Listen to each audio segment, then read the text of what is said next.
আসসালামু আলাইকুম ওয়া রাহমাতুল্লাহি ওয়া বারাকাতুহু।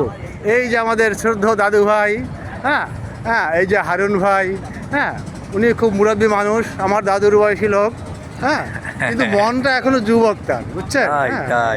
হ্যাঁ হ্যাঁ, মনটা যুবক, হ্যাঁ, সেই মনে হয় যেন 25 বছরের যুবক, হ্যাঁ, কিন্তু উনি দাড়িতে কেমিক্যাল মাখান না, একটা মস্ত বড় গুণ, লাল কিছু করেন না। আসলে তো জুনিয়র পাকলে আমরা জানি ভাই সাদা হয়, হ্যাঁ, পাকলে লাল হয়, পাকলে লাল হয়, সরি, হ্যাঁ, পাকলে লাল, আম পাকলে লাল হয়, লিচু পাকলে লাল হয়, কাঁঠাল পাকলে লাল হয়, সব ফল লাল ধারণ করে। আমি তো পেকেছি, লাল হয়েছে। আর ওই যে উনি পাকে নাই বিধায় এখন সাদা আছে, হ্যাঁ। আর হাফিজ ভাই হয়েছে যে খবিশ, সে দাড়িতে সাবান দেয় না, শ্যাম্পু দেয় না, তাই কালো, কলম মাখায় না, কিন্তু তার কালো এবং চুল কালো কারণ কি? সে খবিশ, সে ওইগুলো সাবান দিয়ে ওয়াশ করে না। স্বাধীনতার পরে, হ্যাঁ, 71 সালের পরে সে আর সাবান শ্যাম্পু ব্যবহার করে নাই বিধায় তার দাড়ি চুল কালো। আর আমারটা আমি পেকে গেছি, বুড়ো হয়েছি, তাই লাল হয়েছে। আর ইনি কিন্তু অল্প বয়সী, হ্যাঁ, যার জন্য এখনো পাকেনি, সাদা আছে, পাকলে পরে লাল হবে ইনশাল্লাহ।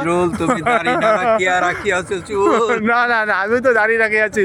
এই কবিতার সঙ্গে মিলল না ভাই, তাহলে ছিল না।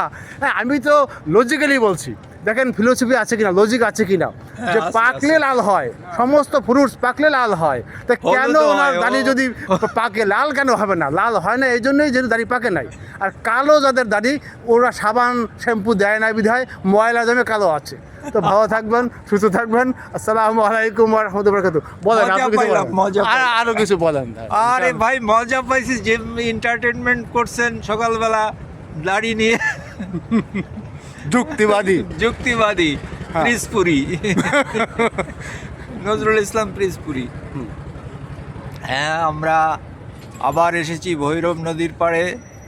ক্রুজ শিপগুলো দেখা যাচ্ছে, অনেক দূরে টগর ভেসে আসতেছে, মাঝিরা নৌকা নিয়ে এপার ওপার করতেছে, পারাপার করতেছে মানুষকে। ওপারের মানুষরা শাক সবজি মাছ ইত্যাদি নিয়ে আমাদের এপারে শহরের উপরে নিয়ে আসে।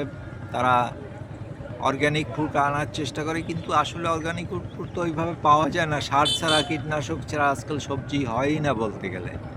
হ্যাঁ, তো আপনারা অর্গ্যানিক ফুড খাবেন, নজরুল ভাই সারাদিন বলেন, আপনারা তার কথা ফলো করবেন। আমরা চাই আপনাদের সুস্থতা চাই, সুস্থ থাকুন, ভালো থাকুন, আমাদের জন্য দোয়া করুন, আমরা আপনার জন্য দোয়া করি। আসসালামু আলাইকুম ওয়া রাহমাতুল্লাহি ওয়া বারাকাতুহু।